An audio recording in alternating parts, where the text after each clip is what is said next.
Millionaire couldn't perform for 10 years until he met the beautiful doctor who changed his life. The truth will make you cry.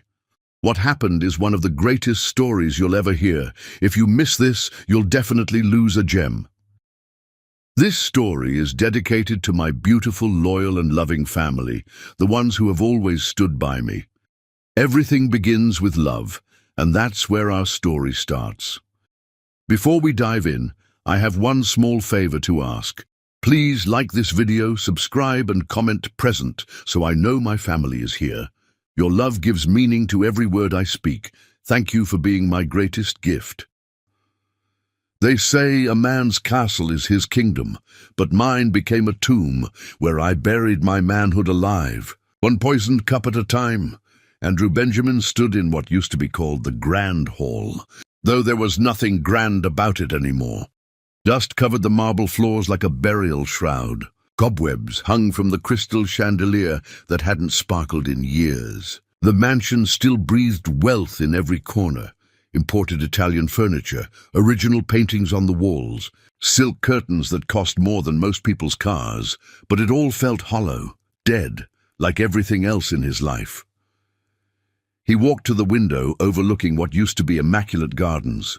Now weeds choked the rose bushes. The fountain stood dry and cracked. Even nature had given up on this place. The coffee cup sat on the side table where he'd left it that morning. Cold now.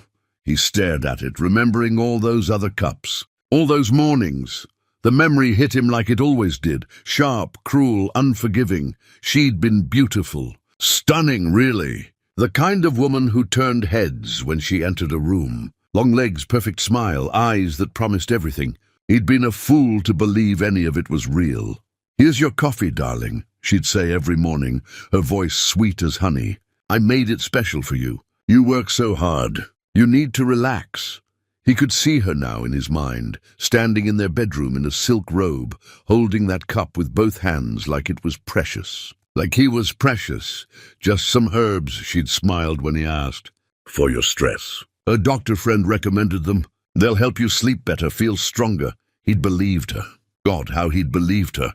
Month after month, he drank what she gave him. And month by month, something inside him died. Not all at once. Slowly, like watching a flower wilt in reverse, starting from the inside, spreading outward until even the petals turned to dust. His body betrayed him in ways he couldn't understand, couldn't explain, couldn't fix. The first time he couldn't perform, she'd been understanding. "It happens to everyone, honey. You're just tired." The second time, her voice had an edge. "Again, maybe you should see someone." By the fifth time, the mask dropped completely. "What kind of man are you?" she'd hissed, pulling away from him like he was diseased. "I have needs, Andrew. Needs. And you can't even—" He'd tried everything, vitamins, exercise, rest, prayer. Nothing worked. His body no longer recognized him as its master. The parties became torture chambers. He could still hear the conversations at his own charity gala. Her voice pitched just loud enough for the circle of business associates to hear. "I don't know what's wrong with him," she'd said, her hand resting on another man's arm. "A man who worked for Andrew. He's just not a man anymore, if you know what I mean." The laughter had been polite but pointed, knowing. Andrew had stood 10 feet away, champagne glass frozen halfway to his lips, feeling every eye in the room slide toward him, then quickly away. The pity was worse than the mockery. Poor Andrew. "I heard he can't. No wonder she looks elsewhere." His wife had smiled at him across the room that night. Not a loving smile. A victorious one. The smile of someone who'd won a war he hadn't known they were fighting. The humiliation burned deeper than any physical pain. It lived in his chest like a coal that never stopped smoldering. At night, alone in his bed, because she'd moved to the guest room long ago, he'd stare at the ceiling and wonder how his life had become this nightmare. She spent his money like water, jewelry, trips, designer, everything. He'd watch his accounts drain and say nothing, because what was money compared to feeling like a man? If he couldn't give her what she needed in bed, maybe he could at least keep her happy with gifts.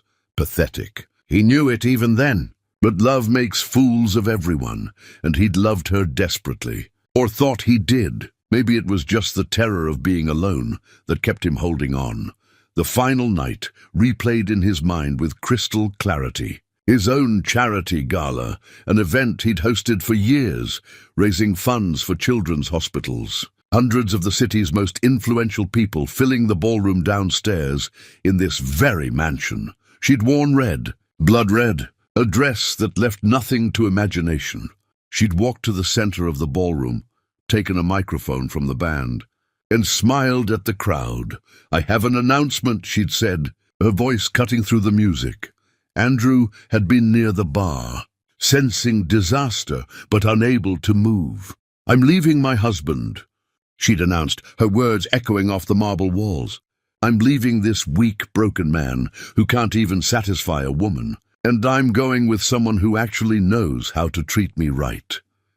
She gestured toward Andrew's business partner, a man he'd trusted, mentored, considered a friend. The man had stepped forward, put his arm around her waist, and they'd walked out together while hundreds of people watched in stunned silence. The room had erupted in whispers. Andrew had stood frozen, his tuxedo suddenly feeling like a straitjacket, the walls closing in. Someone had touched his shoulder. He jerked away and actually ran up the stairs to his bedroom and locked the door. That was the last time he'd left this house. That was the last time he'd faced the world that watched him crumble.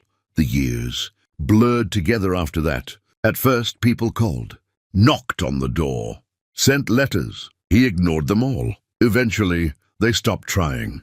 His fortune dwindled. Not from living he barely ate, but from her. Even after she left, there were lawyers, settlements, claims on properties and accounts. She took everything she could reach, and he let her. What did money matter when you couldn't even look at yourself in the mirror? The house staff quit one by one. No one to pay them, no one to manage them. The last maid had knocked on his bedroom door, voice gentle. "Mr. Benjamin, I'm so sorry, but I have to go. I hope you'll be okay." He hadn't answered. Had listened to her footsteps fade down the hallway, the front door close, and then silence. Complete, total, suffocating silence. He stopped answering phones, stopped opening mail, stopped pretending there was any reason to keep going, but he didn't end it. That would require courage he no longer possessed. Instead, he existed, haunting his own mansion like a ghost who forgot to die. The only thing he maintained was his car, a vintage beauty from better days, stored in the garage. Once a week, he'd go down there, run the engine, check the tires.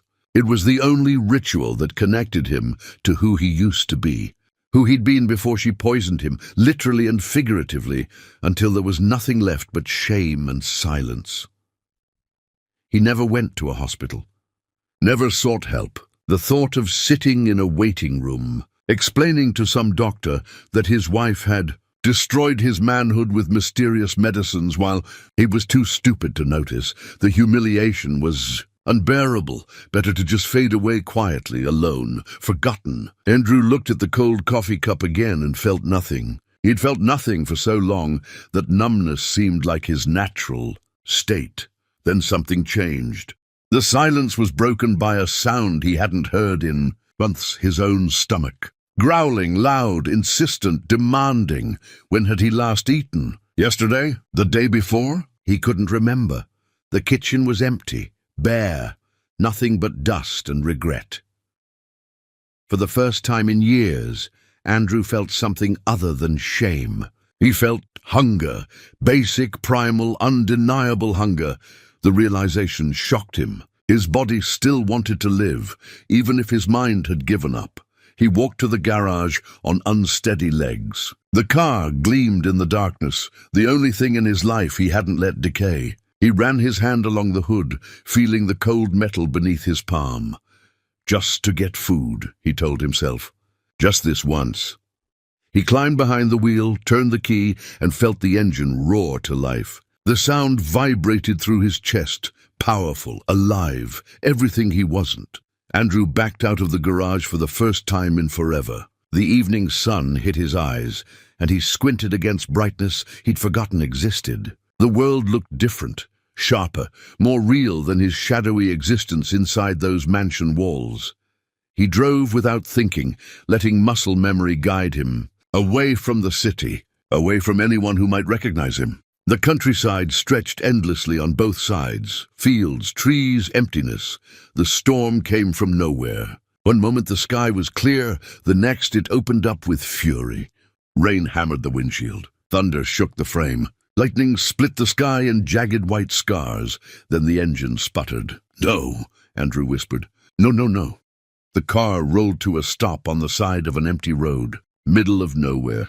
No houses, no lights, just rain and darkness and the crushing realization that even his one reliable thing had abandoned him. He sat in the driver's seat, rain pounding the roof, and felt something crack inside his chest. Not his heart, that had broken long ago. Something deeper, something that had been holding him together through sheer stubbornness. He started laughing. Harsh, bitter laughter that turned into sobs, that turned into screams. "Is this it?" he yelled at the storm. "Is this how it ends?" The universe didn't answer. It never did.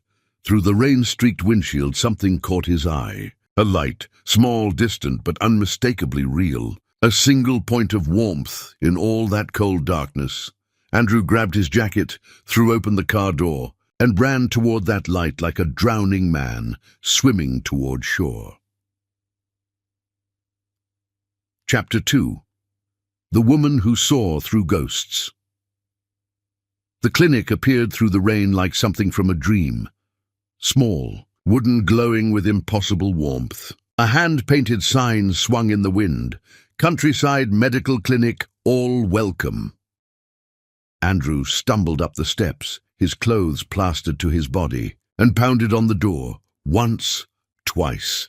His fist froze mid-knock when the door opened. A woman stood in the doorway, backlit by soft amber light. She wasn't young. There were lines around her eyes, silver threading through her dark hair, but something about her made Andrew's breath catch. Not beauty, though she had that. Something else, something that felt like safety. "Come in from the rain," she said simply, stepping aside. Her voice was like honey and steel mixed together. Gentle but unbreakable. Andrew hesitated. He'd spent years avoiding human contact. The thought of stepping into that light, of being seen, made his skin crawl with panic. "You'll catch your death out there," the woman added, not unkindly. "Come on!" He stumbled inside. Water dripped from his clothes onto her clean floor, forming puddles that looked like accusations. "I'm sorry. My car broke down. I just need to use a phone. I'll call someone." The woman studied him with eyes that saw too much. Andrew fought the urge to run back into the storm. "You're soaked through," she said, ignoring his words entirely. "And you look half-starved." I'm not sure." "That's what I thought." She moved to a cabinet, pulled out towels. "I'm Angel Elijah. I run this clinic. Andrew Benjamin." If the name meant anything to her, she didn't show it. She just handed him the towels. "Well, Andrew Benjamin, you're going to dry off, and then you're going to sit at that table while I make you something to eat. I don't need—" "Yes, you do." Her tone left no room for argument. Andrew found himself obeying. He dried his face, his hair, his hands that shook slightly. The clinic smelled like herbs and something else he couldn't name. Peace, maybe. If peace had a smell. Angel moved around a small kitchen area with practiced efficiency. Within minutes, she set a bowl of soup in front of him. Simple, hot, real. "Eat." He picked up the spoon. His hand trembled so badly the first attempt spilled back into the bowl. Angel said nothing, just waited. Andrew tried again. This time the spoon made it to his mouth. The soup tasted like life itself, warm, savory, proof that good things still existed in the world. He ate slowly at first, then faster, unable to stop. When had food last tasted like anything but obligation? Angel sat across from him, sipping tea, watching without judgment. That was the strangest part. No pity in her eyes, no curiosity, just presence. The storm's not letting up. Roads will be dangerous. "You should stay until morning. I can't impose." "You can and you will." She stood, moving toward a door at the back. "There's a small recovery room with a bed." Patients use it sometimes when they need observation. You'll sleep there tonight. Why are you helping me? Angel paused in the doorway, looked back at him. Really looked, like she could see through his skin to all the broken pieces underneath. Because you knocked on my door, she said quietly, and I've never turned anyone away who needed help.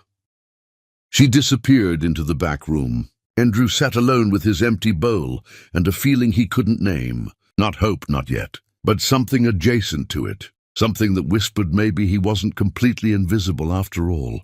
The recovery room was small, but clean. Fresh sheets on the bed, a window overlooking the storm. Andrew lay down fully clothed, certain he wouldn't sleep. He was wrong. Sleep pulled him under like a riptide, dragging him into the first dreamless rest he'd had in years. No nightmares of her laughter, no memories of humiliation.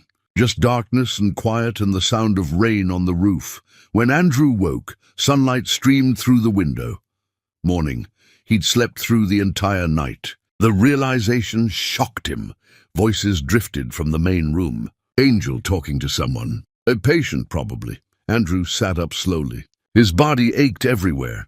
The kind of deep ache that comes from years of neglect finally being noticed. He should leave. Sneak out before Angel saw him in daylight. Saw how pathetic he really was, but his legs wouldn't move.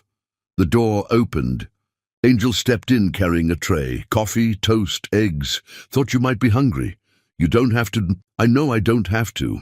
I want to. She sat in the chair beside the bed. How do you feel? Confused. Why are you being so kind to a stranger? Angel smiled, and something about it cracked another piece of the ice around Andrew's chest. Everyone's a stranger until they're not. Besides, you look like you needed kindness more than you needed questions. They sat in comfortable silence while Andrew ate. Real food, real company, real human connection he'd forgotten existed. Your car's still out there. I called a mechanic friend. He'll take a look this afternoon. I should go. I've bothered you enough. Where will you go? The question hung in the air. Andrew had no answer. Back to his empty mansion. Back to his tomb of shame and silence? Stay at least until your car's fixed. I could use some help around here anyway. The place needs repairs I keep putting off. I can't hold a hammer? I bet you can. Everyone can do something useful. Andrew looked at this woman, who'd opened her door to a drowning stranger and couldn't understand her at all. People didn't just help. They wanted something, expected something. There was always a price. Nothing you're not willing to give, Angel said, reading his thoughts. Maybe just your time, maybe just your company, maybe just the chance to help someone who clearly needs it. I don't need help. Everyone needs help, Andrew. The ones who say they don't are usually the ones who need it most. She stood, moved toward the door. The mechanic will be here this afternoon. Until then, if you want to make yourself useful, there's a broken chair in the waiting room that could use fixing. Tools are in the closet. She left before he could argue. Andrew sat alone with his empty plate and a chest full of feelings he didn't know how to process. He should leave, get his car fixed and run back to his safe isolation, but something kept him rooted to that bed. Some small voice that whispered, staying isn't weakness, but the first brave thing you've done in years. By afternoon, Andrew had fixed 3 chairs, organized the supply closet, and repaired a leaking faucet. His hands remembered how to work. His body remembered how to move with purpose. Angel appeared periodically, smiling at his progress, but never hovering, just letting him be useful, letting him matter. When the mechanic arrived, the diagnosis was simple. Needs a new part. Have to order it. Few days at least. Andrew's stomach dropped. Few days, he'd have to stay in town, face the world beyond these clinic walls. He can stay here, Angel said before Andrew could panic. The mechanic shrugged and left. After he was gone, Andrew turned to Angel. I should find a motel. I have an empty room. You clearly need somewhere to stay. Seems simple to me. Nothing's ever that simple. Maybe it is, and we just convince ourselves otherwise. Angel moved to the window. I lost someone once. Someone I loved more than breathing. After he died, I buried myself in work, helping others because I couldn't help him. Andrew waited, breath held. Sometimes the people we help end up saving us right back. She turned, her eyes impossibly kind. So maybe you staying here helps us both. Andrew's throat closed. He couldn't remember the last time someone had looked at him like he mattered, like his presence was gift rather than burden. Okay, I'll stay. Just until the car's fixed, Angel smiled. Just until the car's fixed. But something in her voice suggested she knew better, that neither of them believed that timeline, that maybe, just maybe, the broken-down car wasn't an accident but destiny finally intervening in a life that had been dying by inches. That night, Andrew helped Angel close the clinic. They worked in comfortable silence, straightening chairs, restocking supplies, turning off lights. Ordinary tasks that felt extraordinary simply because he wasn't alone while doing them. Thank you for everything. Angel looked at him, really looked, and Andrew felt seen in a way that terrified and thrilled him simultaneously. You're welcome, Andrew. Now go get some rest. Tomorrow's a new day. She walked toward her quarters, and Andrew watched her go, feeling something crack wider in his chest. Not breaking, opening, like a door rusted shut, finally moving on its hinges. He returned to the recovery room, lay in the dark, and for the first time in forever, Andrew Benjamin felt something other than shame. He felt possibility. Chapter 3. The flower that found the wrong hands days blurred into each other in ways Andrew hadn't experienced since before his world collapsed. Not the empty blurring of depression where time meant nothing, but the full blurring of purpose where hours disappeared because they were actually filled with something. He found excuses to visit the clinic every morning. His car, he told himself, just checking on the car, making sure the mechanic hadn't called yet. But the truth sat heavier in his chest each day. He came back because of her. Angel never asked invasive questions, never pushed. She'd simply hand him a task.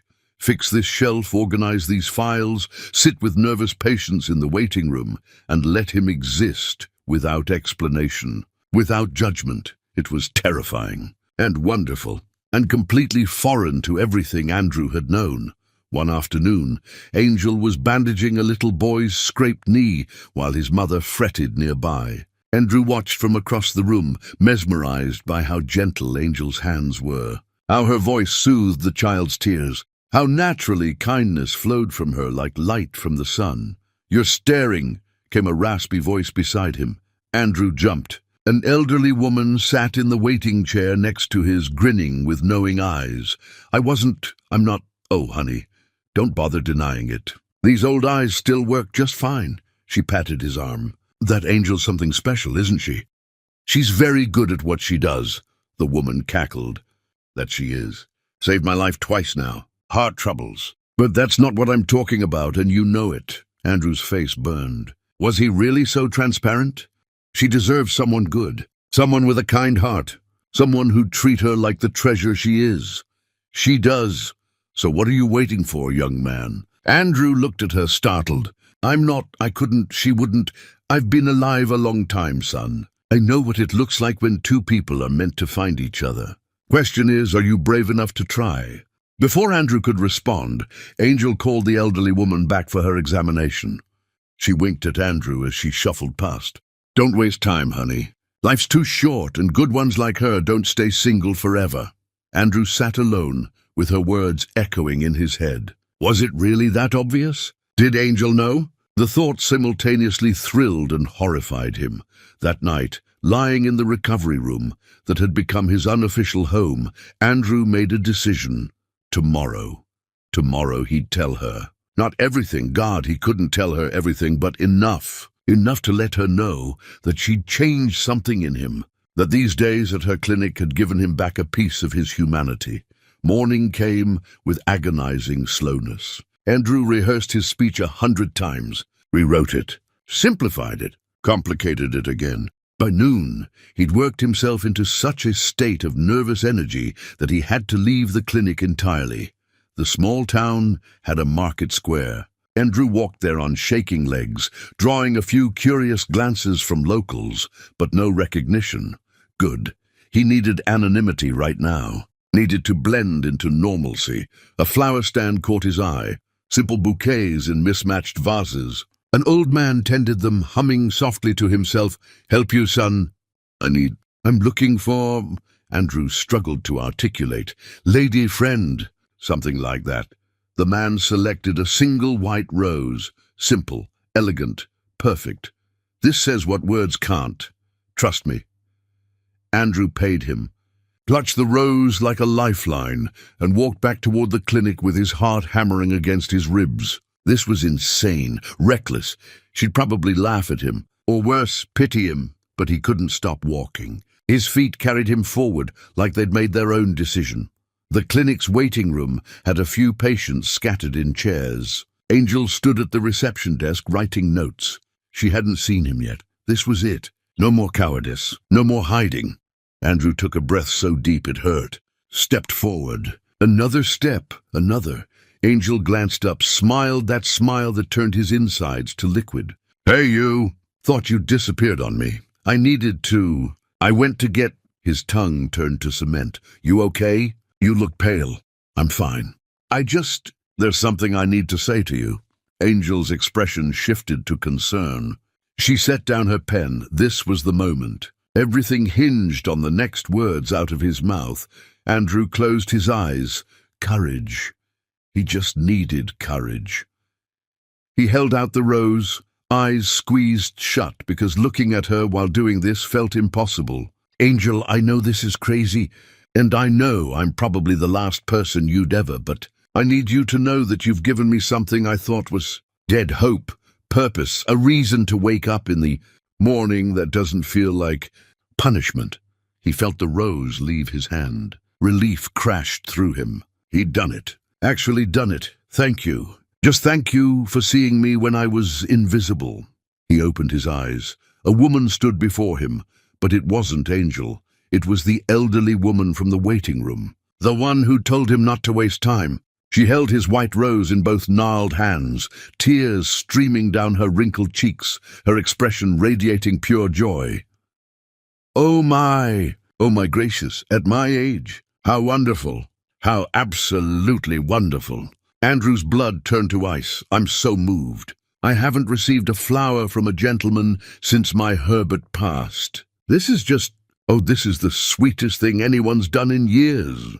I didn't mean—" The woman had walked up, must have walked up right as Angel stepped to answer the phone in her office, and positioned herself exactly where Angel had been standing. And he, eyes closed like an absolute fool, had handed the rose to the wrong person entirely.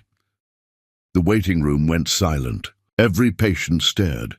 Some smiled. Some looked confused. One man's shoulders shook with barely suppressed laughter.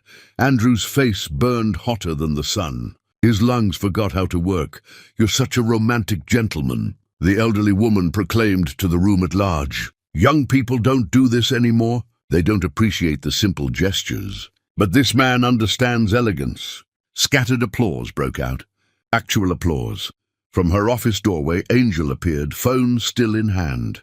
She took in the scene, the elderly woman with the rose, Andrew's crimson face, the amused waiting room, and her eyes went wide. Then her lips twitched. Then she pressed her hand over her mouth, but it was too late. She laughed, not a polite chuckle. A real, genuine, uncontrolled laugh that filled the entire clinic with warmth and music. Oh, Andrew. Oh, my God. The elderly woman finally understood. Her face split into the widest grin. "This wasn't for me, was it? I'm so sorry. I didn't mean to. I thought you were. Don't you dare apologize. This made my whole month, maybe my whole year. You gave an old woman a story she'll tell everyone she knows." She leaned in conspiratorially. "And between you and me, your aim might be off, but your heart's in the right place." She walked back to her seat, still cradling the rose, announcing to everyone, "Did you all see that? A true gentleman. They do still exist." Angel crossed the room to Andrew, who seriously contemplated bolting out the door and never returning. She stopped inches away, eyes dancing with mirth. "Were you trying to give me a flower?" Andrew couldn't speak, could barely breathe, just nodded miserably. with your eyes closed. Another nod. That might be the sweetest and most awkward thing I've ever witnessed. She touched his arm gently. Come on, let's talk in my office. She guided him past the waiting room full of smiling faces. The elderly woman called out, Go get her, young man, and keep your eyes open this time. More laughter followed them, good-natured, warm, but Andrew still wanted the earth to swallow him whole. Angel closed the office door behind them, and suddenly they were alone in a space barely big enough for two people. Andrew stared at his shoes, certain he'd never be able to look her in the eye again. Andrew. Her voice was soft. Look at me. He forced his gaze up. Expected mockery or pity. Found neither. That was the sweetest thing I've ever seen, and the most honest. I'm an idiot. You're brave. She stepped closer. Do you have any idea how long it's been since someone tried to give me a flower? Since someone looked at me like I was more than just the doctor who patches people up? You deserve flowers every day. You deserve someone who isn't broken, who isn't scared of everything, who doesn't hand roses to random elderly women because he's too pathetic to open his eyes. Hey, Angel's hand found his. You're not pathetic. You're healing. There's a difference. You don't know what I am. You don't know what happened to me, what I've become. Then tell me. The invitation hung between them, terrifying and tempting in equal measure. Not here, not now, but maybe someday. I'll wait, however long it takes. From the waiting room, the elderly woman's voice carried through the door. Are they kissing in there? Someone tell me if they're kissing. Angel laughed again, and this time Andrew found himself laughing too. Laughing at the absurdity, the mortification, the impossibility of this moment. She's keeping that rose, you know. She'll press it in a book and tell everyone she meets about the romantic gentleman at the clinic. I'll never live this down. Probably not. Angel squeezed his hand. But you know what? You tried. That took courage. Real courage. She moved toward the door, paused with her hand on the knob. For what it's worth, Andrew, if you ever want to try again, with your eyes open this time, I wouldn't say no. She left him standing in her office, heart pounding, face still burning, but something new blooming in his chest, something that felt suspiciously like joy. When Andrew finally emerged, the elderly woman winked at him. Better luck next time, Romeo. The whole waiting room chuckled, but it wasn't cruel. It was the laughter of people who'd witnessed something genuine, something human and fumbling and real, and for the first time in forever, Andrew laughed with them. Chapter 4. The Truth That Breaks and Binds. Evening settled over the clinic like a soft blanket. The last patient had left hours ago. Angel moved through the space, turning off lights, organizing supplies for tomorrow. Andrew helped without being asked. A routine they'd fallen into, this quiet dance of partnership that required no discussion. Want some tea? Not sure. They sat at the worn wooden table where Andrew had eaten his first meal in her care. Steam rose from their cups, curling in the lamplight. Outside, crickets sang their nighttime chorus. Andrew, you don't have to tell me anything you're not ready to share. But I want you to know. Whatever you're carrying, whatever happened, it's safe here. Andrew's hands tightened around his cup. The heat burned his palms, but he welcomed the distraction. Why do you care? I'm nobody to you, just some stranger who wandered in from a storm. You're not nobody. You're someone who's hurting, someone who's been hurting for a long time. And I became a doctor because I can't stand watching people suffer when there might be something I can do to help. I'm beyond help. Then we find that out together. She set down her cup, leaned forward slightly. But I don't believe you are. I've seen the way you've come alive these past weeks. The way you smile at the children. The way you lose yourself in fixing things. That's not a man beyond help. That's a man finding his way back. Andrew felt something crack inside his chest. The wall he'd built so carefully over years of isolation. Angel's steady kindness was dismantling it piece by piece. I used to be someone successful, respected. I had everything, mansion, cars, influence. Everything except the one thing that actually mattered, which was Real love. The words tasted bitter. I married a woman who saw me as a bank account, as a status symbol. I was too blind to see it, or maybe too desperate to admit it. Angel listened without interrupting, her expression open and calm. She was beautiful. Everyone wanted her, and somehow she chose me. I thought I was lucky. Andrew laughed without humor. God, I was such a fool. Angel waited, giving him space. Andrew took a shaking breath. This was it. The moment he either trusted completely or ran back into his shell forever. She started giving me things. Medicines, she called them. Said they were for stress. To help me relax, sleep better, feel stronger. I didn't question it. Why would I? She was my wife. She loved me. His voice cracked on the last word. But she didn't love me. She was destroying me, slowly, methodically. I don't know where she got whatever she was giving me, but it worked. My body, it started failing. Not all at once, little by little, until he couldn't say it. The shame choked him. Angel's hand covered his across the table, warm, steady. You couldn't perform.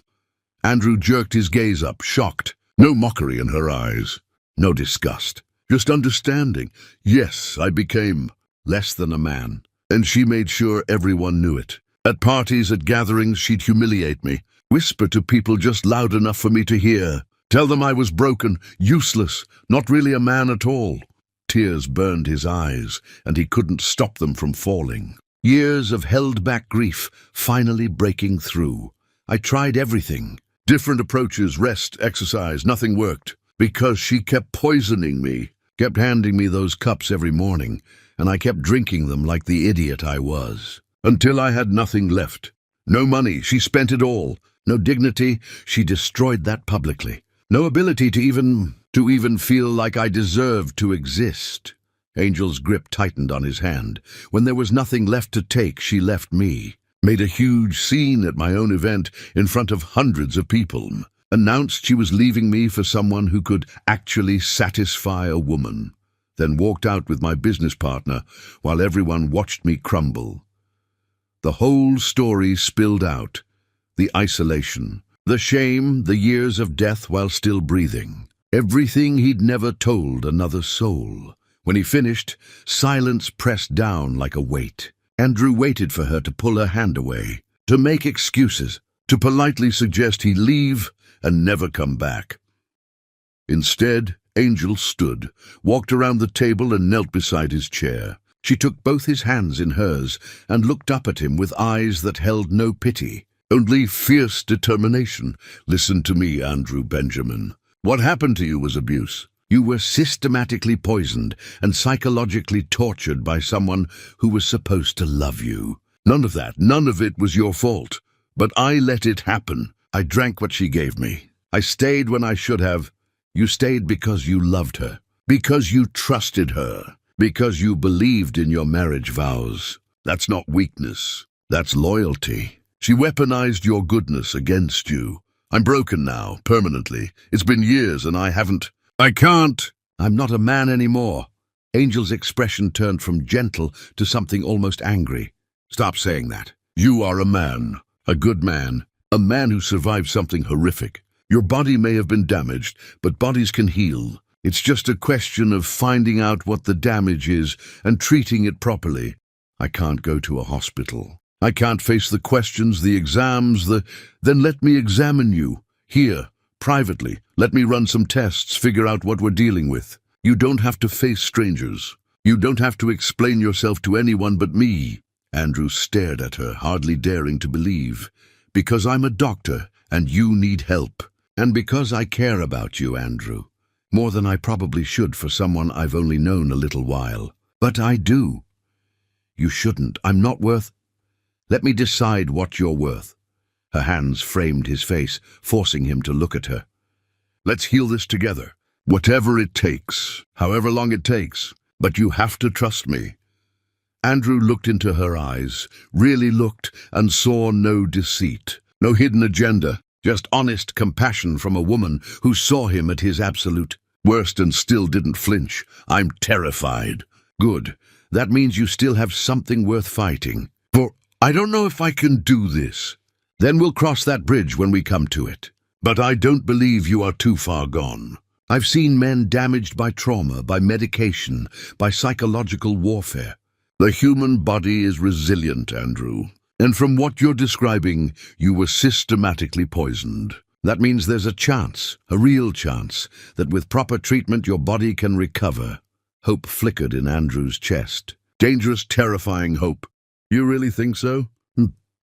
I don't make promises I can't keep, but yes, I think there's a very good chance we can heal you. Not overnight. This will take time, patience, commitment, but if you're willing to try, I'm willing to fight for you.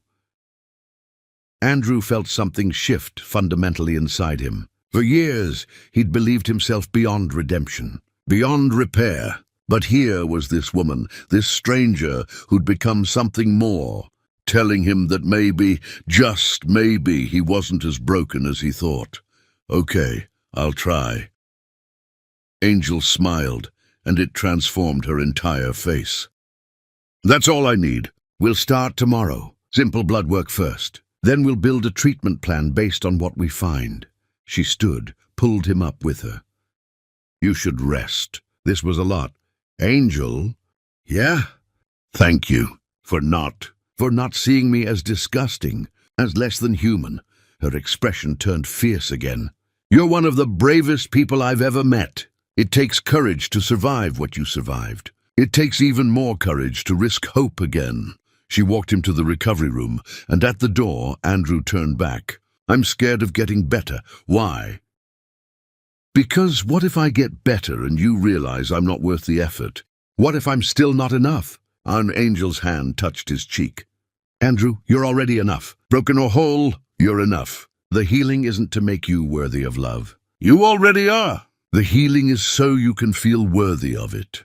She left him with those words echoing in his mind. Andrew lay in the dark, heart pounding, terrified and hopeful in equal measure. Tomorrow the tests would begin. Tomorrow he'd start the long journey back to himself. But tonight, for the first time in forever, Andrew Benjamin allowed himself to believe that maybe, just maybe, he wasn't beyond saving after all. And the woman on the other side of that wall, the one who'd looked at his shattered pieces and seen something worth rebuilding, might just be the person to prove it. Chapter 5. The Garden Where Healing Grows. Morning arrived with birdsong and Angel's gentle knock on the door. Ready? Andrew opened the door anyway. Angel stood in the hallway with a tray holding orange juice and a muffin. Eat first. Blood work requires an empty stomach, but I'm bending that rule. You need your strength. They moved through the tests with clinical efficiency. Angel was professional, careful, explaining each step before she did it. Drawing blood, checking vitals, running basic physical examinations. Andrew forced himself to stay present, to not flee into his head, where panic lived. Good. That's the hard part done. I'll send these to a lab I trust. Results in a few days. And then we know what we're working with. But we don't wait for results to start healing. She pulled him toward the back door. Come on, we have work to do. Behind the clinic stretched a patch of overgrown earth. Weeds choked what might have once been a garden. Broken tools leaned against the fence. This is my shame. I keep meaning to fix it, but clinic hours swallow all my time. So here's my proposition. We turn this mess into something beautiful. Together. I don't know anything about gardens.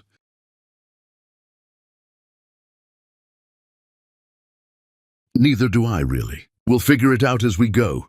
She handed him a shovel. Healing isn't just medicine, Andrew. It's teaching your body and mind to grow again, to reach towards sunlight instead of hiding in shadows. Gardens are perfect for that. So they dug, cleared weeds, broke up hard earth. Andrew's muscles screamed.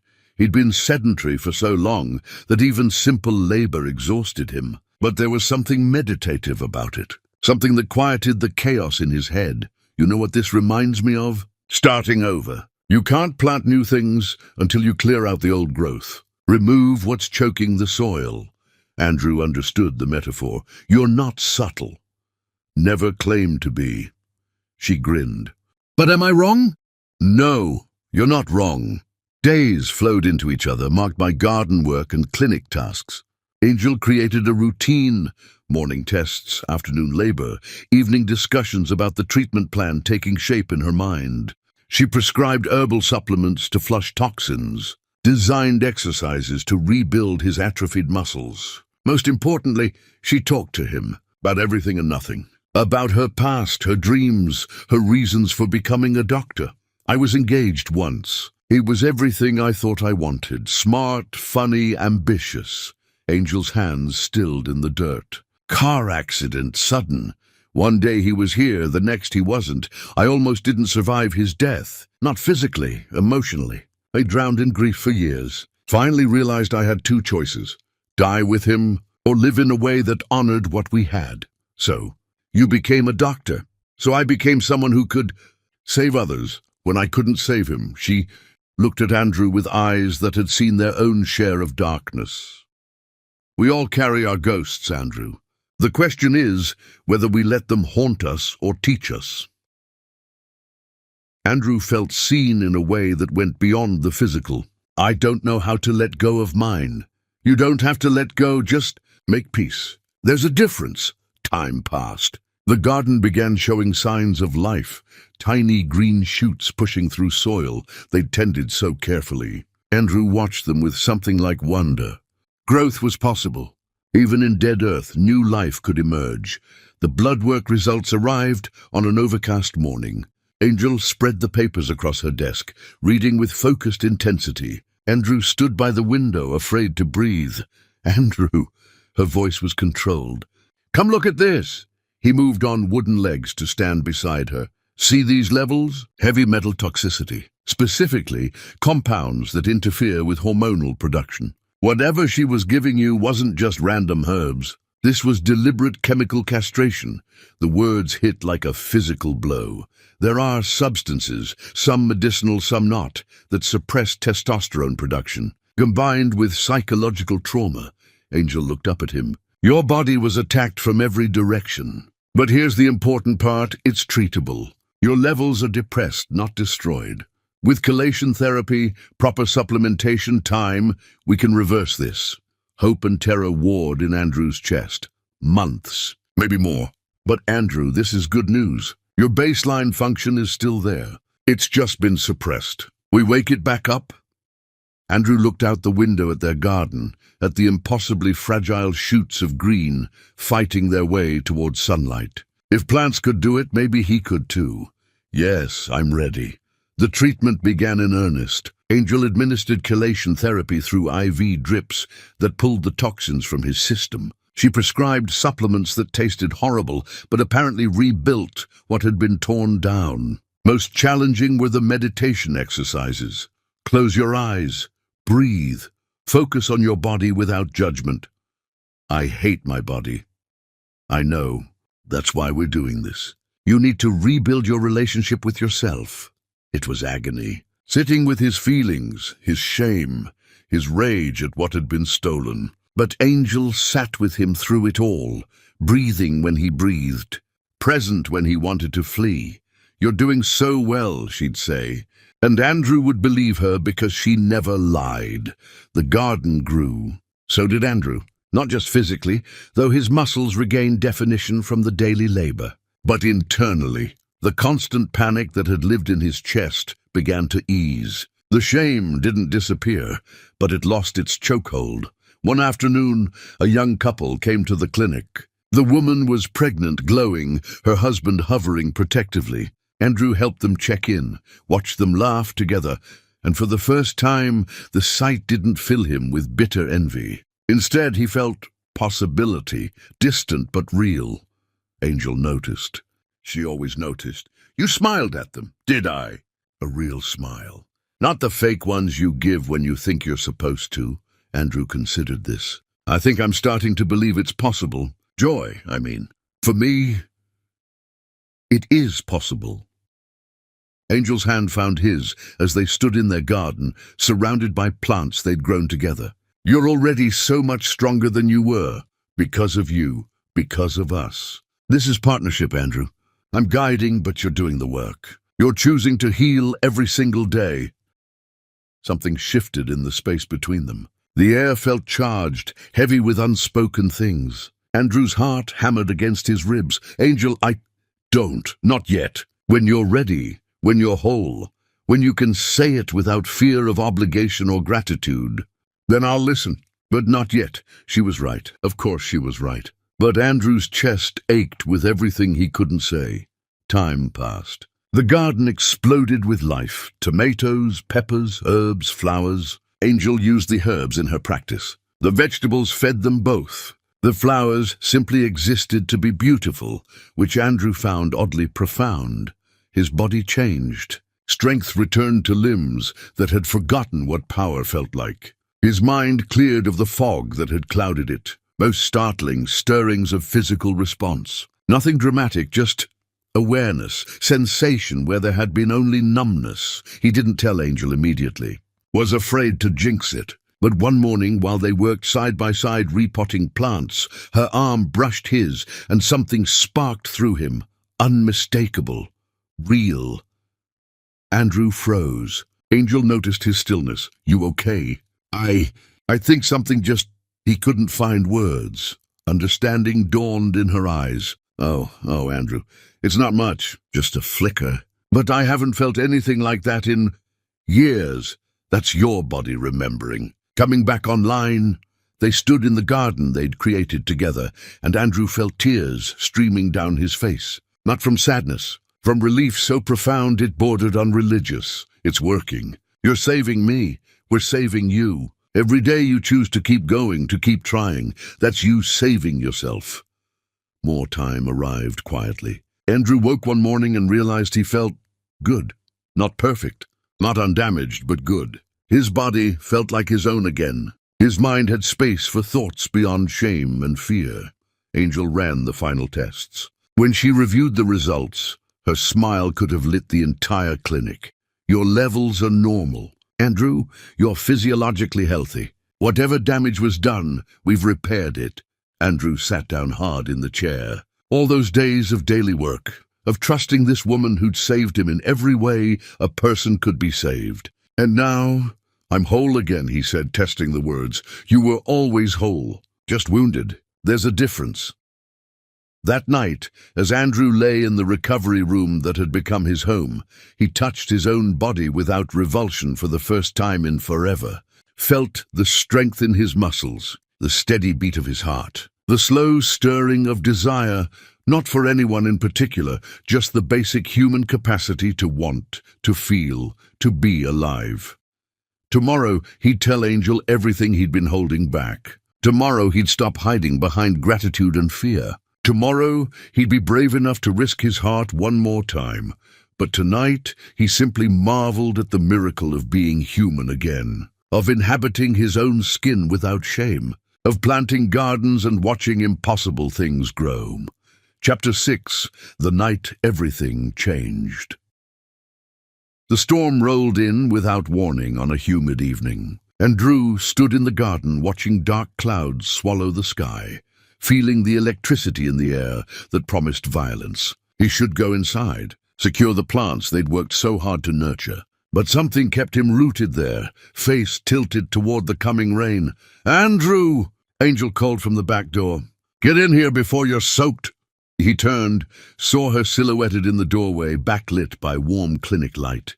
Something in his chest twisted, not pain, but its opposite, recognition, belonging, love. The word hit him like lightning. Love. He loved her. Not gratitude. Not dependence. Real, terrifying, all-consuming love. The rain came sudden and torrential. Andrew ran for the door, and Angel pulled him inside, laughing as water streamed from his clothes onto her clean floor. "You're impossible," she scolded without heat, grabbing towels. "I was thinking about everything. Nothing. The miracle of standing here with working muscles and a functioning body and a heart that remembered how to feel something other than shame." But he said none of that, just accepted the towel and dried his face. The power flickered once, twice, then died completely, plunging the clinic into darkness. Perfect. Generator's been acting up. I should have fixed it weeks ago. I'll look at it tomorrow. You fixed everything else around here. I'm starting to think you're irreplaceable." The word hung in the darkness between them. Irreplaceable. Andrew's heart hammered so hard he was certain she could hear it. Angel moved through the clinic with practiced ease, lighting candles, setting them strategically until the space glowed with warm, flickering light. The storm raged outside, but inside felt like sanctuary. "Hungry? I have soup, bread, nothing fancy." "Sounds perfect." They ate at the small kitchen table, the same table where Andrew had first confessed his brokenness, where they'd planned garden layouts and discussed treatment protocols. Now it felt different, intimate, charged with possibility. The tests were clear. "You're healed, Andrew, completely. You know what that means? That I should probably leave. Stop imposing on your space. Get back to whatever life I have. Is that what you want?"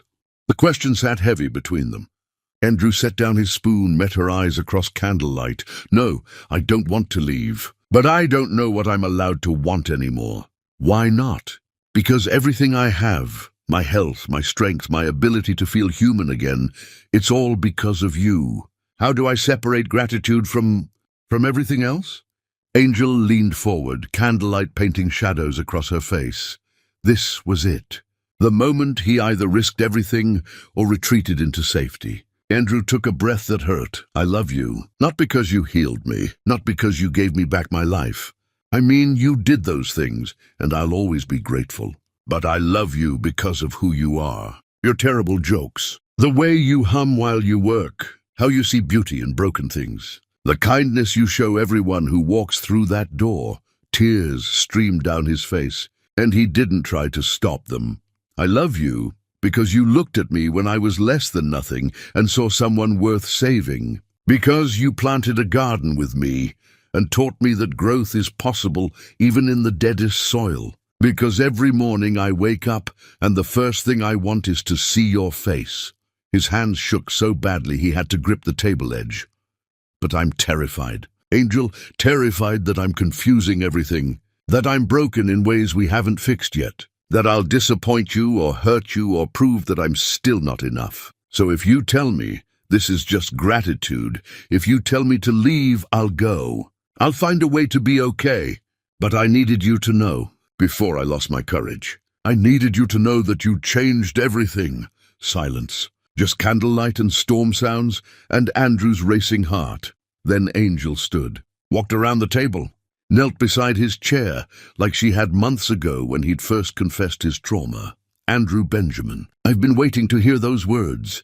Andrew pulled back, stunned. "I fell for you the first night, when you stood in my doorway, soaked and broken and still trying to apologize for existing. But I couldn't say anything, not while you were healing, not while you might confuse gratitude with love. I needed you whole before I could risk my own heart. You have feelings for me?" "Do feelings?" "Andrew, I'm in love with you, completely, terrifyingly. I love your terrible flower-giving skills. The way you talk to plants like they're people. How you help patients even when you're exhausted. Your strength. Your gentleness. Your courage."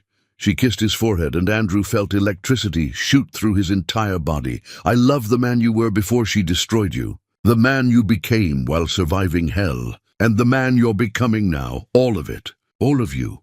I don't know how to do this. I don't know how to be in a relationship without fear. Then we figure it out together, slowly, carefully, with all the patience we showed that garden." Andrew pulled her up, stood with her. They faced each other in candlelight, while rain hammered the roof and wind shook the windows. "Can I kiss you?" "I thought you'd never ask." Their lips met, soft at first, tentative, both of them shaking. Then deeper, hungrier, years of loneliness and longing poured into that kiss. Andrew's hands tangled in Angel's hair, and she pressed against him, solid and real and here. When they broke apart, both breathing hard, Angel took his hand. "Come with me." She led him through the darkened clinic to her private quarters, a space he'd never entered, her sanctuary. Candles flickered on the dresser, casting dancing shadows across simple furniture and warm blankets. "Are you sure? Because if we do this and I can't, if my body's still, then we stop, then we hold each other, and it's still perfect. Andrew, this isn't about performance. It's about connection. Whatever happens, we're together. That's all that matters. She kissed him again, and Andrew felt his body respond, not just mechanically, but emotionally. Every nerve ending came alive. His hands remembered how to touch. His heart remembered how to open. They undressed slowly, reverently, both crying as they explored skin and scars and the geography of each other's wounds. Angel traced the tension Andrew still carried in his shoulders. Andrew kissed the sadness that lived in the hollow of her throat. "You're beautiful," he whispered, and meant it in every possible way. "So are you. So incredibly, perfectly, beautifully you." When they came together, it was slow and careful and sacred. Andrew's body remembered what to do, not just remembered, but exceeded every memory. This wasn't performance, it was communion. Two broken people becoming whole in each other's arms. He moved inside her, and she wrapped around him, and they breathed together like they'd been practicing in the garden. Finding rhythm, building something new from the ashes of old pain. "I've got you. I've got you, and I'm not letting go." Andrew buried his face in her neck and wept, tears of gratitude, relief, joy, love, everything he'd been holding back for so long, for his entire broken life. When they finished, they lay tangled together, skin to skin, hearts synced. The storm outside had gentled to steady rain. Candlelight flickered and steadied. The world felt newborn. "Thank you," Andrew said, kissing her shoulder, her neck, her lips. "Thank you, thank you, thank you." "For what?" "For not giving up, for seeing me, for teaching me that love doesn't have to hurt, that it can heal instead." Angel pulled him closer. "You did the hard work, Andrew. You chose to heal. You chose to trust. You chose to love again despite everything." They stayed awake all night, talking and touching and marveling at the impossibility of finding each other. As dawn light began filtering through the windows, Angel propped herself on one elbow, studying Andrew's face. Andrew pulled her into his lap. "I'll have you, today, tomorrow, every day you'll let me." Angel laughed. "That's a long time, Andrew Benjamin. With you, I'm ready for whatever comes." They fell asleep as the sun rose, wrapped around each other, healing hearts beating in time. Outside, their garden caught the morning light, every plant reaching toward the sky, living proof that from the deadest soil, the most beautiful things can grow. Chapter 7. The Three Heartbeats of Destiny. Weeks flowed like honey, sweet, slow, golden. Andrew moved completely into Angel's quarters, though they both laughed at how unnecessary the pretense had been. He'd been living at the clinic for months. Now he simply stopped hiding where he slept. Mornings became their sacred time. Waking tangled together, Andrew's face buried in Angel's hair, her hand resting over his heart. They'd lie there in comfortable silence, grateful for the miracle of each other. "I keep thinking I'll wake up, and this will all be a dream." Angel kissed his chest. "If it's a dream, we're having it together. That's enough for me." They fell into rhythms that felt like they'd existed forever. Andrew handled clinic repairs and administrative work Angel had been putting off for years. Angel taught him basic first aid, let him assist with minor procedures. They cooked together, ate together, tended their ever-expanding garden together. "We should plant roses," Andrew laughed. "After my stunning track record with rose-giving, the practice makes perfect. Besides, I want roses because you tried to give me one. That moment deserves commemoration." So they planted roses. Red ones, white ones, pink ones, that reminded Andrew of sunrise. Each one a promise, each one a prayer. But something changed in Angel, small things at first. She'd pause during patient examinations, one hand pressed to her stomach, face momentarily distant. She'd feel her own pulse at odd times, frown slightly, then continue whatever she'd been doing. Andrew noticed but said nothing, giving her space to process whatever she was processing. Then came the morning she ran to the bathroom and vomited. Andrew held her hair back, rubbing her spine while she heaved. "Must have been something I ate. Do you need to lie down?" "No, I'm fine. Just a stomach bug. It'll pass." But it didn't pass. For several mornings straight, Angel woke nauseated. She'd forced down dry toast and ginger tea, insisting she was fine, just fighting off something minor. Andrew wasn't convinced. He'd watched her treat countless patients with stomach issues. She never looked this worried while diagnosing them. Then one morning, Angel stood in the bathroom doorway, face pale, holding something small in her shaking hand. "Andrew, we need to talk." His heart stopped. "I'm pregnant." The world tilted sideways. Andrew grabbed the doorframe for support. She held up the small stick. Even from across the room, Andrew could see the 2 pink lines. A pregnancy test. And it's positive. They sat on the bed, hands clasped, both staring at the positive test like it might change if they looked hard enough. "I need to do an ultrasound. Confirm the pregnancy. Check viability." Angel set up the ultrasound machine in her examination room with hands that shook slightly. Andrew sat beside the table, holding her free hand while she prepared the equipment. "This is surreal. I've done hundreds of these. Never imagined being the patient." She applied the gel, pressed the transducer to her abdomen, and both of them stared at the screen. Static. Movement. Then suddenly, there. A small shape. Barely visible, but unmistakably real. "Oh my God, there you are." Andrew squeezed her hand, unable to speak. That tiny cluster of cells was his. Theirs, a whole future contained in something smaller than his thumb. Angel moved the transducer slightly, adjusting the angle. Her professional focus sharpened as she examined the image. Then she froze, Andrew's panic rising. "Nothing's wrong.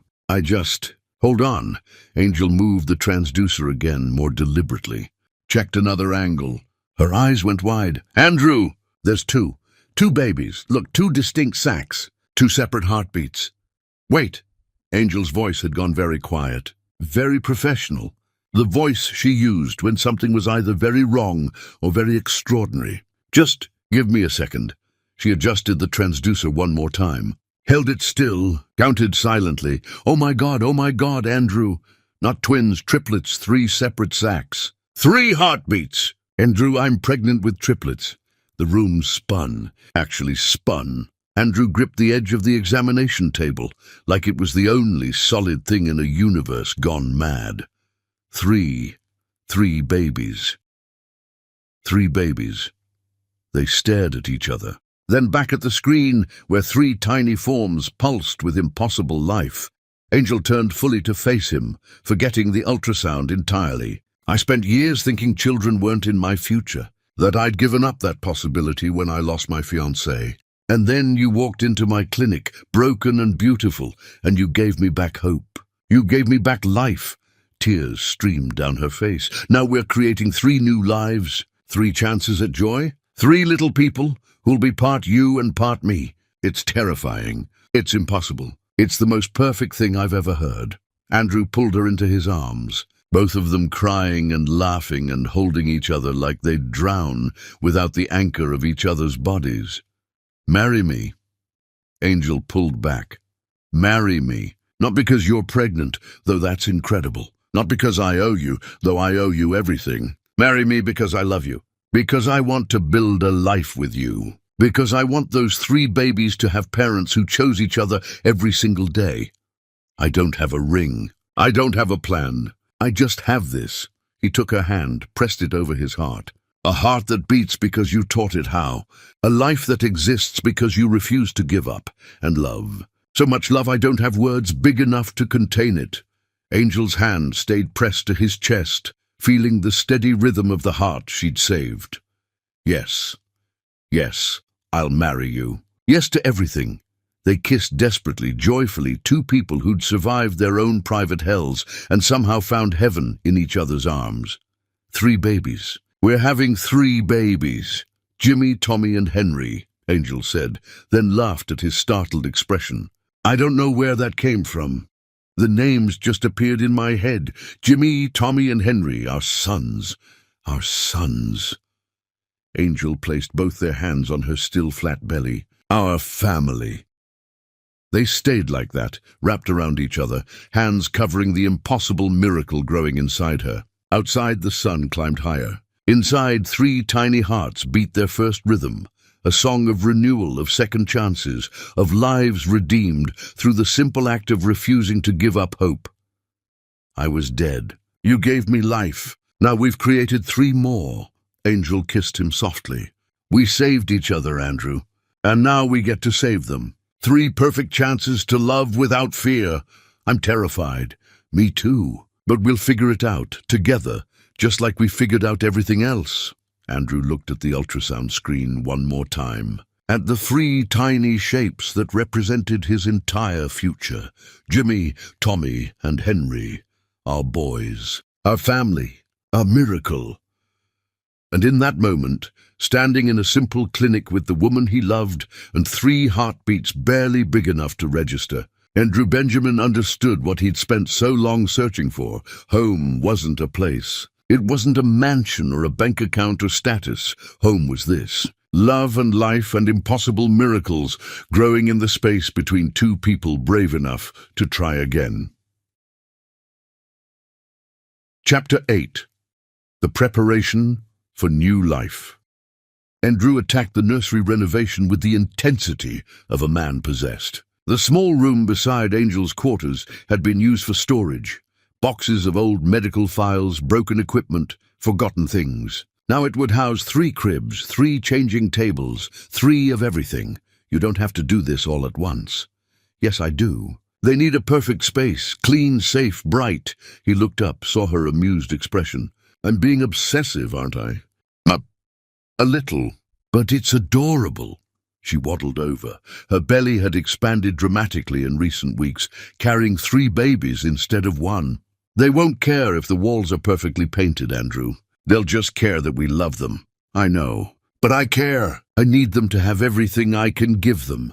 Angel understood without him having to explain. This wasn't just about preparing for babies. This was Andrew proving to himself that he could provide, protect, be the father he'd never thought he'd become. So she let him paint and measure and fret, offering opinions when asked, but mostly just loving him for the fierce devotion he poured into every detail. The community rallied around them. Patients brought hand-me-down baby clothes, cribs, advice. The elderly woman who'd received Andrew's misdirected rose showed up with knitted blankets in 3 different colors. Blue for Jimmy, yellow for Tommy, green for Henry. Don't ask me how I know which is which. I just do. Word spread through the small town about the doctor and her partner expecting triplets. People they'd never met dropped off casseroles, diapers, offers to help. It was overwhelming and beautiful, and everything Andrew had forgotten about human kindness. This is what community feels like. I'd forgotten. In my old life, everything was transactional. No one did anything without expecting something back. That wasn't community. That was business. Angel folded a tiny onesie, marveling at how small it was. This is what happens when you let people see you need help. They show up. The pregnancy was difficult. Carrying 3 babies took a toll Angel tried to hide but couldn't. Her ankles swelled. Her back ached constantly. She had trouble sleeping, eating, moving. But she never complained. Andrew did the complaining for her. You need to rest more. I have patience. I'll handle them. Or we'll reschedule. Angel, you're growing 3 humans. That's the most important work in the world right now. She'd protest, but ultimately gave in because Andrew had become immovable on this point. Her health and the baby's health superseded everything else. He read every book he could find about pregnancy, childbirth, infant care, attended every doctor's appointment with notebook in hand, asking questions the obstetrician was initially surprised by, then charmed by. Most fathers barely show up to one appointment. You're here taking notes like you're defending a thesis. These are my sons. I intend to know everything. At night, when Angel was finally comfortable, propped up with pillows, her massive belly making sleep nearly impossible, Andrew would talk to the babies, his hands resting on her stomach, feeling them kick and move. Hey, Jimmy, that's you on the left, right? Stop kicking your brothers. Tommy, I feel you in the middle there, causing trouble already. And Henry way down low. You're the peaceful one, aren't you?" Angel would smile in the darkness, running her fingers through Andrew's hair while he communed with their sons. "I feel them beating up my internal organs. Does that count?" Andrew kissed her belly gently. "Guys, go easy on your mom. She's the one keeping you alive in there." The final weeks were the hardest. Angel could barely walk. Andrew carried her when necessary, helped her bathe, dressed her when bending over became impossible. The roles had reversed completely. Now he was the caretaker, she the patient. "I feel useless. I can't even put on my own shoes." "You're creating 3 lives. That's the opposite of useless." Andrew knelt before her, gently working her swollen feet into soft slippers. "You gave me back my life. Now you're making 3 new ones. You're the most powerful person I know. I'm scared, Andrew. What if something goes wrong?" Stop." He took her face in his hands. "You're going to be an incredible mother. You have more love and patience than anyone I've ever met. And even when you're scared, even when you don't know what you're doing, I'm here. We're doing this together." Angel kissed him desperately. "Promise me that even when things get hard, even when I'm exhausted and crazy, and probably not very nice to live with, promise you won't leave." Angel Elijah. Soon to be Angel Benjamin. I waited a lifetime in hell for you. You think a few sleepless nights are going to chase me away? She laughed through her tears. "There will be more than a few. I'm counting on it. Bring on the chaos. I'm ready." But nothing could have prepared them for the actual moment. Angel woke at dawn with the first contraction, a tightening across her massive belly that made her gasp. "Andrew, it's time." He was out of bed instantly, adrenaline erasing all traces of sleep. Another contraction hit, stronger. The drive to the regional hospital felt endless. Andrew kept one hand on Angel's, the other white-knuckled on the steering wheel, while she breathed through contractions that came closer and closer together. They made it to the hospital with minutes to spare. The staff took one look at Angel's condition and rushed her to a delivery room. Everything became a blur. Doctors, nurses, equipment, controlled chaos. Andrew stayed by Angel's side, holding her hand while she squeezed hard enough to cut off circulation. He didn't care. She could break every bone if she needed to. "You're incredible. So strong, so brave. I love you so much." The labor was intense, difficult, scary in moments when the doctors' faces grew concerned. But Andrew never left, never flinched. Just held Angel's hand and breathed with her and prayed to every deity he could name that she'd be okay. Then finally a cry, high and indignant and perfect. First one, "It's a boy." "Jimmy!" Andrew and Angel said simultaneously.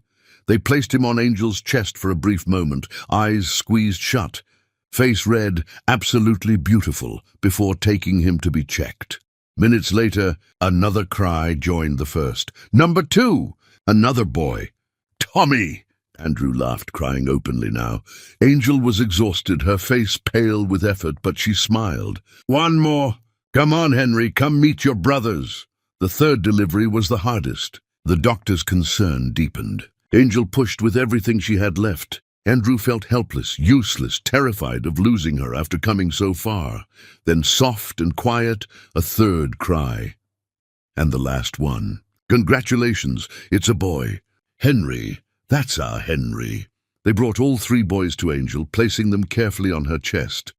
3 tiny faces, 3 little bodies. 3 perfect miracles. Andrew looked at his sons, at Jimmy with his alert eyes, Tommy with his loud cry, Henry with his peaceful expression, and felt his heart expand beyond his chest, beyond the room, beyond anything he'd ever thought possible. "We did it. We actually did it. You did it. You're amazing. They're amazing. This is—" He couldn't finish. Had no words big enough. Angel touched each baby's head gently. "Hello, Jimmy. Hello, Tommy. Hello, Henry. We're your parents, and we love you more than you'll ever understand." Andrew placed his hand over hers, covering their sons. His family. His impossible, perfect, miraculous family. "Thank you for everything. For saving me. For loving me. For giving me this. We saved each other. And now we get to raise them together. Our boys. Our family. Jimmy made a small sound. Tommy squirmed. Henry settled contentedly. 3 tiny humans who had no idea they'd been born from ashes, created by 2 people who'd found each other in the darkness and chose to build light. Andrew looked at his wife and sons and felt complete in a way he'd never imagined possible. Not fixed, he'd always carry scars, but whole, finally, blessedly, miraculously whole. Chapter 9. The Days That Built a Kingdom. The first night home from the hospital, Andrew understood why people called it surviving rather than thriving. 3 babies meant 3 different sleep schedules, 3 sets of needs, 3 tiny dictators running their lives. Jimmy woke at midnight, crying with a fury that suggested deep personal offense at the world. Andrew stumbled from bed, lifted his son from the bassinet they'd placed beside theirs, and walked him around the dark room. "Hey, buddy, what's wrong?" Jimmy's answer was more crying. Andrew heated a bottle one-handed, managed to get the nipple into his son's mouth, and watched with relief as Jimmy latched on and began eating. "There we go. That's better, right?" From the other bassinet, Tommy started fussing, of course, because 1 baby at a time was too simple. Angel sat up groggily. "I've got Tommy, you stay with Jimmy." "You sure?" "You should rest." "Andrew, there are 3 of them. Rest is a myth we used to believe in." But she smiled as she said it, lifting Tommy and settling him against her chest to nurse. Henry, blessedly, stayed asleep, the peaceful one, just like Andrew had predicted. They sat in the dim light, each holding a baby, exhausted and happy and completely overwhelmed. Is this what the next 18 years look like? Probably. But look at them. Andrew gazed down at Jimmy, who'd finished eating and was now staring up with unfocused eyes. "They're perfect, worth every sleepless night. Ask me that again at 3 in the morning when all 3 are screaming." Andrew laughed softly. "Fair enough." The days blurred into each other in ways that felt both endless and fleeting. Diapers, bottles, burping, crying, laundry that seemed to regenerate the moment it was folded. The clinic had to reduce hours because Angel physically couldn't keep up, though she tried. Patients understood. The community continued showing up with food, offers to hold babies while exhausted parents showered. Advice that was sometimes helpful and sometimes hilariously outdated. Andrew discovered reserves of patience he'd never known he possessed. When Jimmy cried for hours with colic, Andrew walked him and sang off-key lullabies until his voice gave out. When Tommy fought every diaper change like it was Mortal Kombat, Andrew learned to change a diaper faster than he'd thought humanly possible. When Henry spit up spectacularly all over Andrew's last clean shirt, Andrew just laughed and grabbed another one. "You're a natural." "I have no idea what I'm doing. I'm making it up as I go. That's what all parents do. The difference is you're doing it with love." The triplets developed personalities quickly. Jimmy was serious, observant, studying everything with intense focus. Tommy was the troublemaker, always squirming, always fussing, always demanding attention. Henry was gentle, content to simply exist, rarely crying unless truly uncomfortable. They're so different. How are they so different already? Because they're people. Tiny, demanding, milk-obsessed people. But people. One morning, Andrew woke to silence. Complete, total silence. Panic shot through him. He checked the bassinets frantically, all 3 boys sleeping peacefully, chests rising and falling in steady rhythm. Relief crashed over him so powerfully he had to sit down. "They're okay. I checked an hour ago. They're just actually sleeping at the same time for once. For the next 20 minutes until they wake up, we sleep. That's an order." He obeyed, wrapping around her, both of them sinking into unconsciousness like drowning people finally allowed to surface for air. The clinic slowly reopened for limited hours. Patients were understanding, often bringing their own children to appointments, so the waiting room became a sea of parents exchanging war stories. 3 at once? You're either blessed or cursed. I can't tell which. Both. Definitely both. Andrew took over most of the clinic's administrative work, managing appointments and inventory while staying close enough to help with the boys. The elderly woman who'd received his misdirected rose visited frequently, always with fresh baked goods and an eagerness to hold babies. "Let me take one. You two look dead on your feet." They'd gratefully hand over whichever baby was calmest, then immediately use that time to tend to the other two. Parenthood was a constant triage situation. Who needs what most urgently right now? One particularly challenging evening, all three boys were crying, simultaneously, at full volume. Andrew held Jimmy, trying to soothe him. Angel held Tommy, rocking him frantically. Henry wailed from his crib. Nothing worked. No amount of feeding, changing, burping, or bouncing made any difference. They looked at each other across the chaos, exhausted and frustrated, and at their absolute limit. Then simultaneously they started laughing. Hysterical, sleep-deprived, this is our life now laughter.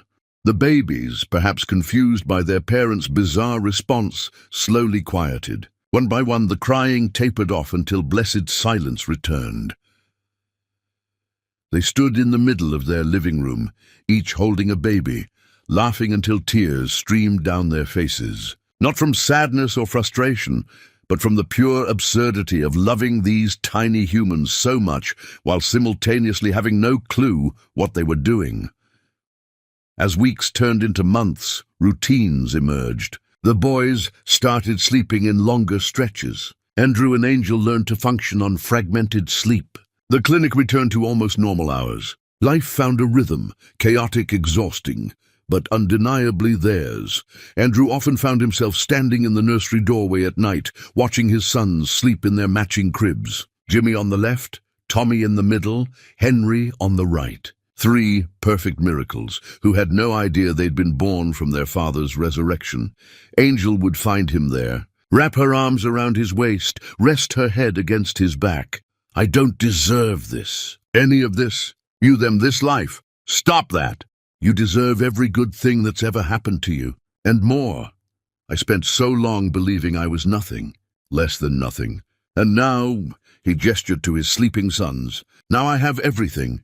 We have everything. This is ours. All of it." One afternoon, while the boys napped and the clinic was quiet, Angel pulled Andrew into their bedroom. "We should plan our wedding. Something small, simple. Just us and the boys and the people who've helped us get here. You still want to marry me? After seeing me at 3 a.m. covered in baby vomit. Especially after that. That's real life, Andrew. And I want all of it with you." Andrew kissed her slowly, deeply, grateful for the millionth time that she'd opened her clinic door to a drowning stranger.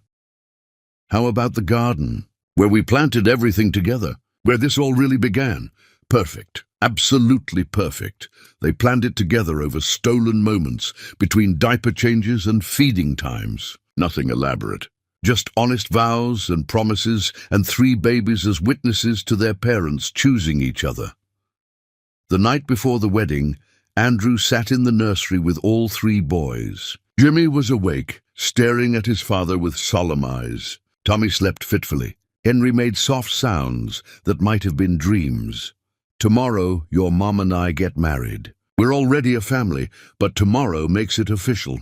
You 3 are the greatest thing that ever happened to me. Well, second greatest. Your mom is first, but you're a very close second." Jimmy yawned enormously, clearly unimpressed with his father's speech. "I'm gonna mess up a lot. I'll make mistakes.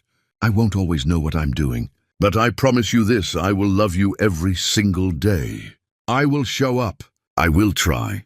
And I will never, ever make you feel like you're not enough." He kissed Jimmy's forehead, then Tommy's, then Henry's, his sons, his family, his proof that miracles existed. "Thank you. Thank you for choosing us to be your parents." From the doorway, Angel watched her future husband commune with their children. Tomorrow, they'd stand in their garden and promise forever. But she already knew they'd keep that promise. They'd survived too much, fought too hard, loved too completely to ever let go. Ready for tomorrow? Andrew looked up. smiled the smile of a man who'd found his way home after wandering lost for years. More ready than I've ever been for anything in my life. Chapter 10. The Kiss That Sealed Forever. The garden had transformed into something magical without trying. The roses they'd planted together bloomed in perfect timing, their petals catching afternoon sunlight. Simple white chairs formed a small semicircle. No elaborate decorations, just nature and love, and the quiet miracle of two broken people choosing to build something whole.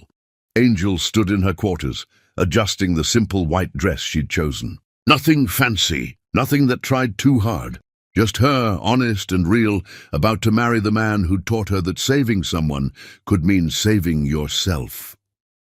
A soft knock. The elderly woman entered, the one who'd received Andrew's misdirected rose, carrying a small bouquet.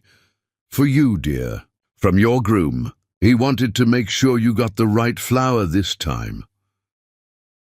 Angel took the bouquet. White roses, the same kind Andrew had tried to give her that first time, and felt tears burn her eyes. Some moments were too perfect for words. In the nursery, Andrew wrestled 3 tiny suits onto 3 squirming babies. Jimmy accepted his outfit with stoic patience. Tommy fought every button like it personally offended him. Henry simply went along with whatever was happening, as peaceful as always. There, you 3 look perfect, almost as handsome as your father. Tommy immediately spit up on his suit, because of course he did. Close enough. Your mother will understand.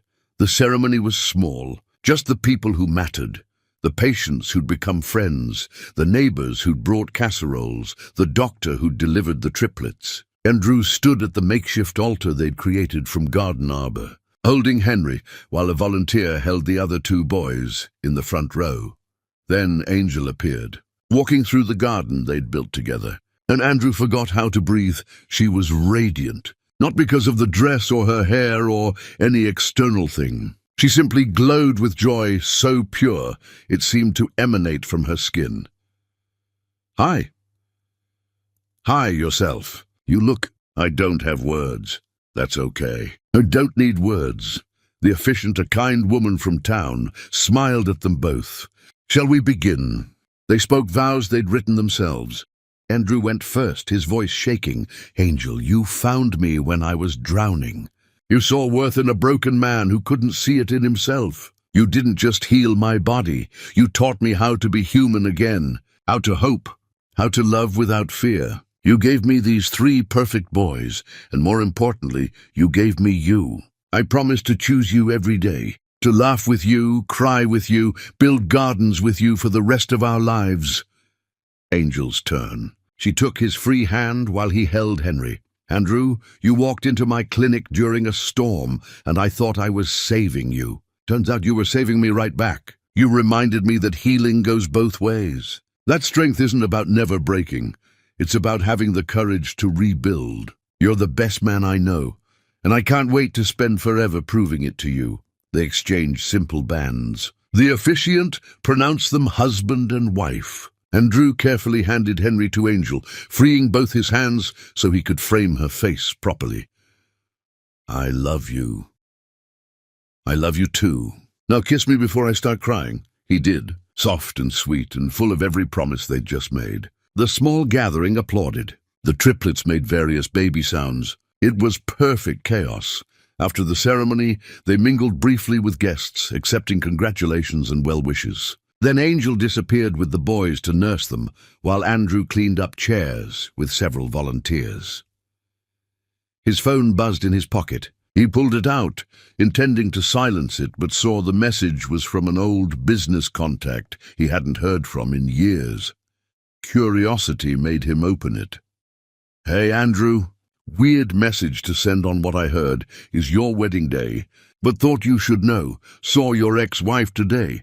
She's working as a waitress at Mel's Diner out on Route 9.